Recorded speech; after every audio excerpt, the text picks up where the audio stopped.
축구팬 여러분 안녕하십니까. 계속해서 리뷰 진행되고 있습니다. 어느새 5번째 팀입니다.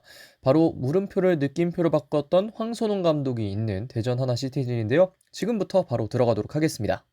자, 우선 2024년의 대전 하나 시티즌 결과를 보도록 하겠습니다. 황선홍 감독 그리고 주장 주세종 선수 체제로 시즌을 마무리했던 대전 하나 시티즌은 정규리그에서는 8승 11무 14패, 사실 좋은 성적은 아니었는데요.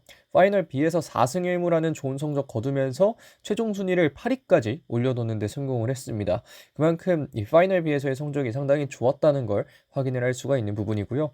컵대회 결과를 보면 코리아컵, 유일하게 치렀던 컵대회였는데 코리아컵에서 진주시민을 상대로 승리를 하면서 16강에 올라갔지만 제주를 상대로 결국은 패배를 하는 데 머무르면서 16강에서 탈락을 하고 말았습니다.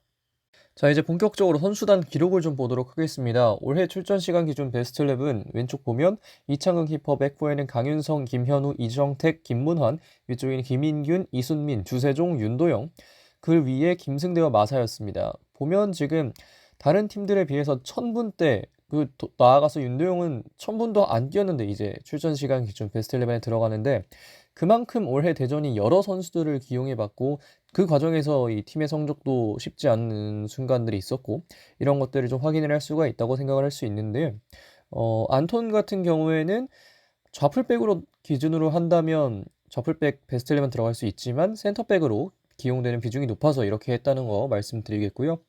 최다 출전 시간은 이창근 선수의 3,270분입니다. 지금 있는 선수 중에 유일하게 3,000분 넘은 선수고요. 최다 득점은 중간에 들어왔던 마사가 6골 득점하면서 최다 득점자가 됐고 김준범 선수가 4개의 도움으로 최다 도움 자리를 맡게 됐습니다. 베스트라고 한다면 역시 3,000분을 넘게 뛰었던 이창근 선수인데요. 이창근은 36경기 나서서 42개의 실점 그리고 10번의 클린시트를 기록했습니다. 리그 베스트 11 후보에도 들어갈 정도였고 올해 대전에서 유일하게 베스트 11 후보에 들어갔던 게 이창근 선수고요. 이창근 선수가 아무래도 뒤에서 든든하게 활약을 해줬기 때문에 대전이 또 뒤에서까지 또 올라오는 그런 걸 볼 수 있었다는 생각을 해봅니다. 그 기량발전 선수 누구랄까 좀 고민을 했었는데요. 저는 김현우 선수를 뽑았습니다.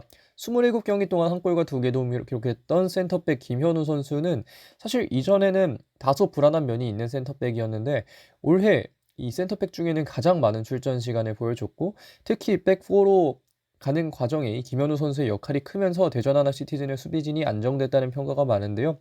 그런 면에서 저는 대전 하나 시티즌의 발전을 이끌어 갈 수 있는 그런 어린 센터백 김현우 선수를 기량 발전 선수로 뽑았습니다. 자, 주요 경기를 보도록 하겠습니다. 주요 경기 여러 경기가 있죠. 이민성 감독이 사임하게 된 경기도 있었고 황선홍 감독의 이 위치에 좀 혼란을 줄 수 있었던 경기들도 있었는데 저는 결국 전북을 상대로 했던 이 K리그 1 34라운드가 이 대전이라는 팀이 얼마나 높게 올라갈 수 있을 만한 팀인지를 보여준 경기라고 생각을 합니다. 사실 경기 전에만 보면 정규 라운드 막판에 이제 울산을 상대로 패배도 하고 하면서 2연패를 기록했는데요. 그렇게 되면서 승강 피오 진출이 굉장히 유력해 보였습니다. 실제로 이 경기를 이기고도 12위에 위치를 했었고 이 경기 전엔 11위였기 때문에 승강 플레이오프 진출이 정말 유력하다는 이야기가 많았었는데요. 하지만 경기 중 내용을 보면 경기 내용은 다소 밀렸지만 결국은 클린시트를 기록했고 오히려 지금 사진에 보이는 이 김준범 선수가 멀티골을 기록하면서 2대 0으로 전북을 상대로 대전이 승리를 하게 됐는데요.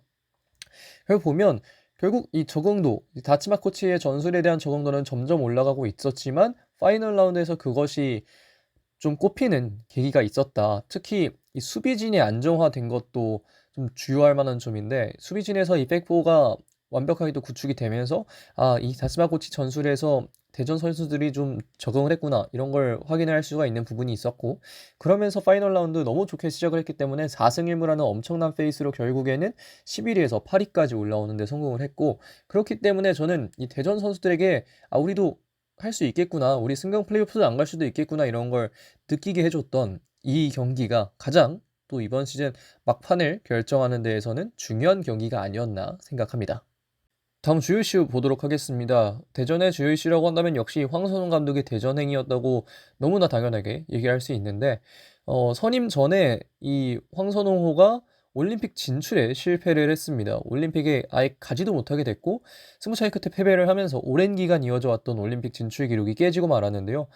괜찮은 그리고 좋은 세대라는 이야기가 많았지만 결국은 이 황선홍 감독이 선수진을 결국 잘 이끌지 못하는 결과가 나오게 되면서 엄청난 비판 여론 속에 23세 이하 감독에서 사임할 수밖에 없는 그런 상황이었는데요. 처음에 헤어질 때 미안한 감정이 있었다라는 투의 말로 이 대전 하나 시티즌이 황선홍 감독을 선임하게 됩니다. 그렇게 되면서 사실 올림픽 탈락이라는 결과 하에 감독 커리어를 이어나가는 데 어려움이 있을 거로 보였던 황선홍 감독이 재기의 발판을 마련하게 됐는데요.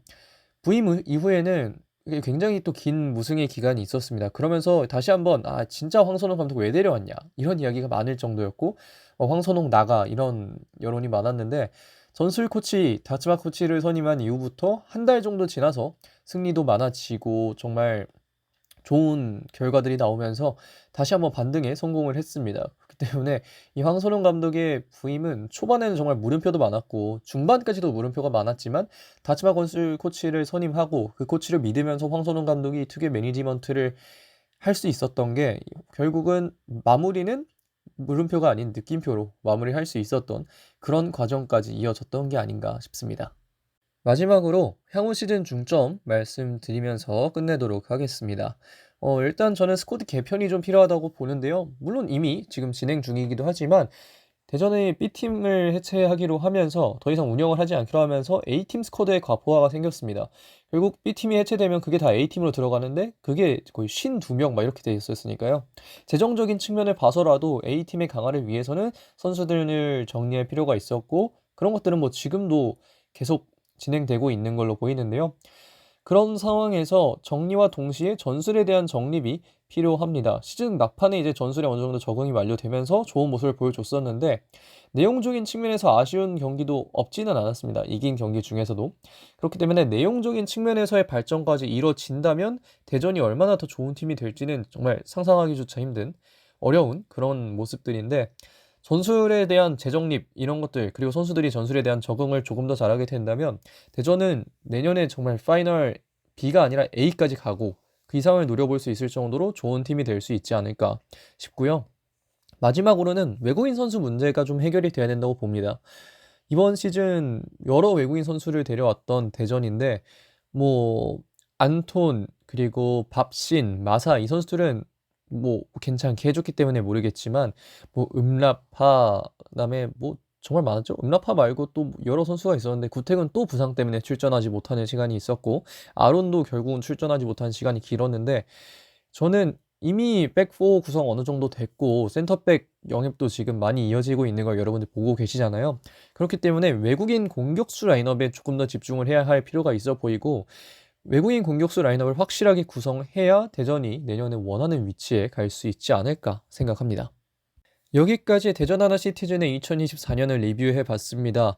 지금까지 했던 리뷰들 중에 목 상태가 가장 안 좋아서 좀 듣는 분들 입장에서는 살짝 쉽지 않으셨을 수도 있겠는데요. 양해 말씀을 좀 구하도록 하겠고요. 대전 하나 시티즌은 올해 결국 반등에 성공한 만큼 내년까지 그 기세를 이어갈지가 궁금해지는 팀입니다. 대전이 이적 시장 벌써 활발하게 활약을 하고 있기 때문에 앞으로 대전의 행보가 더욱 주목될 수밖에 없는데요. 내년까지 어떻게 대전이 보강하고 내년에 어떤 경기를 보여주는지 꾸준히 또 지켜보도록 하겠습니다. 이번 영상 여기까지 하겠습니다. 고맙습니다.